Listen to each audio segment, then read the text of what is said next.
an analogy that I sometimes think of is a little bit like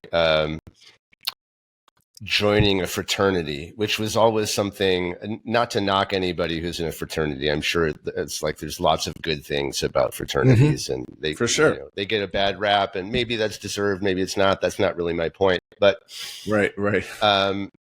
Sort of the idea is you could go to a college and just be like, I like these kinds of people, and I like having these kinds of conversations and sharing these ideas. And so, here's somebody, and here's somebody, and there's somebody. Or you could sort of outsource that and say, well, there's these different fraternities, and they have kind of like different personalities. And if it's like, Phi Alpha, Alpha, I don't know what I don't know any fraternities. Sigma Pi, Omicron, I don't know, right? I was never in a frat. So, but the idea is... I'm sorry, go ahead. That was pretty funny. Alfalfa, that's what got me. Hey, yeah, I'm a little Rascals fan. So the idea is that these different frats have like different personalities, right? People really strongly believe this. So this frat is more these kinds of people, and that frat is more those kinds of people. So the assumption is, if I join this frat, then I'm going to be hanging out with the kind of people that I like, right? So you're letting this sort of institutional middleman come in and be like, hey, we're going to handle your political values for you. If you have these kinds of values, hey, you want to be over here in this political frat. That's where those kinds of people are. And the fact is, you just don't have to join a frat. You can just like the people that you like.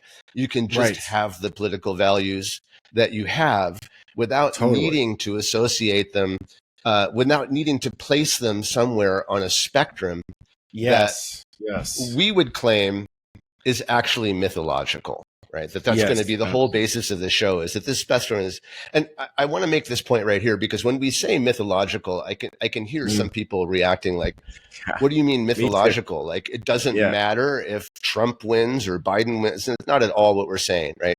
Right. Myths can have profound impacts on what actually occurs in real life. Look at racism, right? As a biological entity, race is a myth, right? It doesn't really have a biological essence, right? And that's a whole other discussion. But because we believe, it's a big one. But because we believe in that myth, it's real. Right? It affects our everyday life profoundly, right? Exactly. So saying that something is a myth is not to say that it's not real.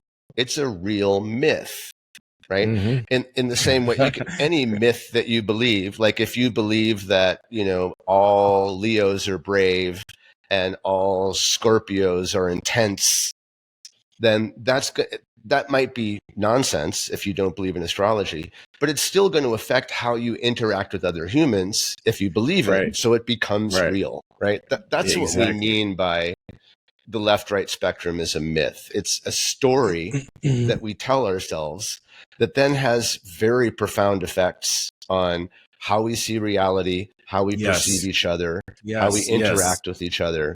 Totally. Yeah, absolutely. And we're also not saying that the positions that get represented in any given current moment by the left or the right are mythological, right? Right. So totally. Yeah, a given party at any given moment might be associated with something that you genuinely think is terrible. And in no way are we trying to dissuade anybody from that belief. Because, a lot of people, for sure. And I just wanted to say a lot of times people will say things like, well, they're all corrupt and there's really no difference between the Democrats and the Republicans. And I just think it's kind of lazy, to be honest. It's lazy. To respect it, because there's a huge difference between them. There's a vast difference between them, but that's not what we acknowledge that. We acknowledge that, and we are still saying that it would be a good idea, perhaps, to break free from this so that we can have a deeper understanding of what's going on. Because oftentimes what we'll talk about in a variety of different ways over the lifespan of this project, of this podcast show, Ambiology, which is, oftentimes from the scholarship of the Lewis brothers with their book, they noted that nowadays you can be part of a tribe agreeing with one or two policy positions, and then generally people are in for the rest, which is not really conducive to understanding these policy initiatives on a deeper level. And so what I think is the best way to go about understanding this this landscape is to just understand issue by issue by issue, as opposed to this bucket of issues, and then you say, okay, my stance on abortion is this and this other thing and one other thing, and then all of a sudden you're for all the stuff in this bucket. It seems rather absurd and limiting.